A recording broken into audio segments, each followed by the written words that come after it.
Today, the Green Generation Initiative is in Moiben Catchment in Elgeyo Marakwet, and we are so glad to be collaborating with the Nature Conservancy and the Eldoret Iten Water Fund. And we're here to see and learn about the great impact that the Eldoret Iten Water Fund has had and is having on communities, especially the women and the young people. Wengine walikuwa brewers, lakini sio wote, ni wachache. Na imechange maisha yao, waliweza kuacha hiyo pombe na wakuja tukaungana hapa pamoja.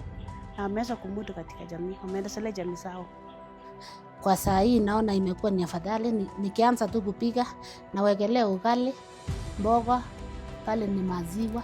So mimi naona hii chiko imenisaidia mbali sana, ni kwa sababu nilikuwa nahangaika nikitafuta kuni. Watoto wamesoma karibu na maliza hata ya mwisho bila ugumu mingi. Hasa mimi nilikuwa brewer. Alafu huyo mama akaniambia uache breweries ukuje tufanye hii kazi, alafu utapata kusaidiwa. Sisi wengine tukawacha pombe, tukaona hii kazi ni nzuri.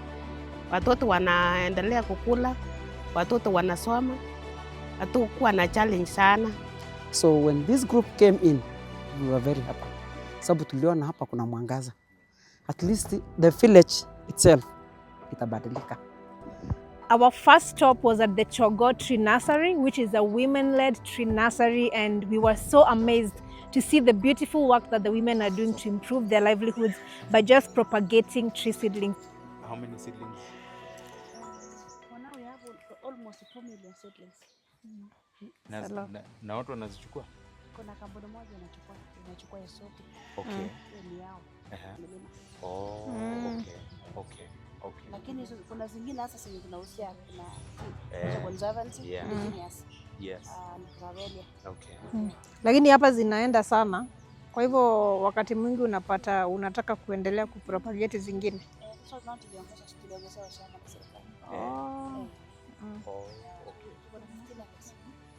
And so far they have propagated more than 2 million tree seedlings, and these are mixed species of indigenous trees, exotic and also fruit trees, including 50,000 ready house avocado tree seedlings. And what amazed us most is how these women are also collaborating with the young people. So we met the young people there as well, and we could see that the roles that the women are doing, they are so much integrated with the support that they're getting from the young people. And this is a beautiful project that is improving their livelihoods while conserving the ecosystem around them. Tunashukuru the Nature Conservancy. Kila mama amesema tuko na maji, tuko na endek moja, tukasupportiwa na hii water fund. Hiyo ni kama paka vyetu ya maji. So si mnaona hapa ni pond, huwa tukiingiza pipes tunaleta maji tunaweka sprinklers na tusaidia. And the next stop we went to was also in Chogoo, where we met a women group that has also embraced the improved cookstoves. And these are cookstoves that are helping them ensure they have energy efficiency and at the same time ensure that they use less firewood. Hapa ni mahali pa kuweka ukali kama imepikwa ili uwe moto kwa muda sana.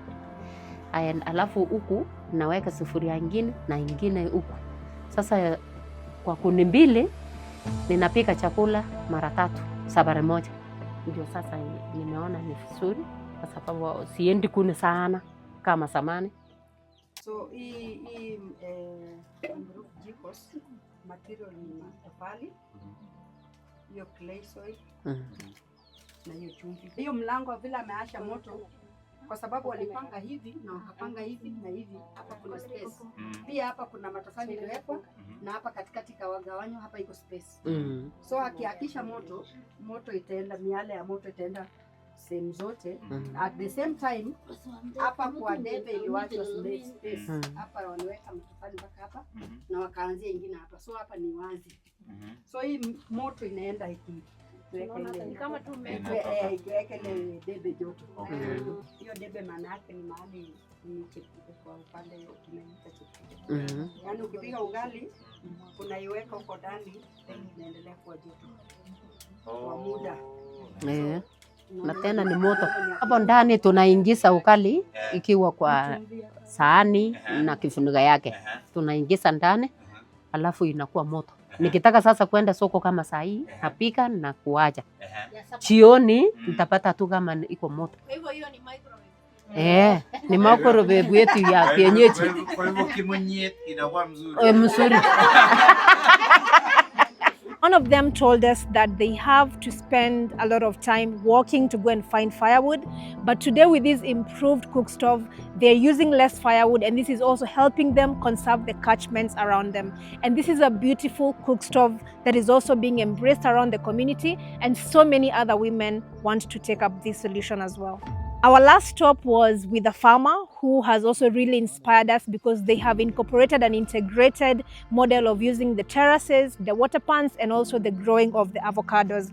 One of the most amazing things that we learned from this farm was the fact that this farmer has incorporated an integrated system that is looking at water pans, the terracing, the avocado farming, and at the same time, this system is connected in a way that they also have a water harvesting system. So anytime it rains, they're able to collect the water and it goes to the water pans, and they're able to use the water pans to irrigate their farms. And it's very healthy compared to places where there are no terracing. So this is a beautiful farm plan that they also say that they'll continue talking to other people to embrace it.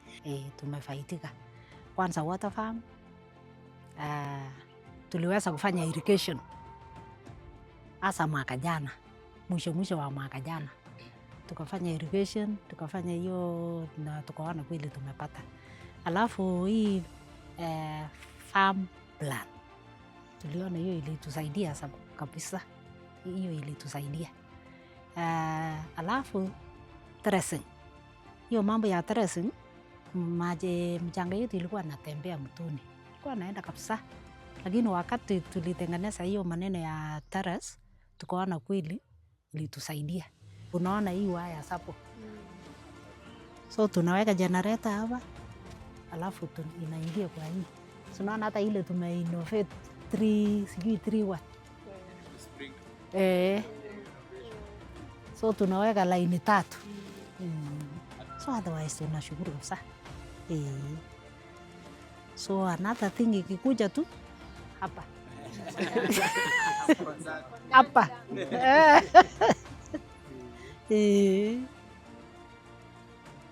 It's day 2, and today we are in Chesumei sub-county in Nandi County, and we've had the honor of meeting amazing farmers who are actually protecting the source of the River Yala, and they have been part of the conservation of the source, and we've seen the beautiful initiatives that they are working on.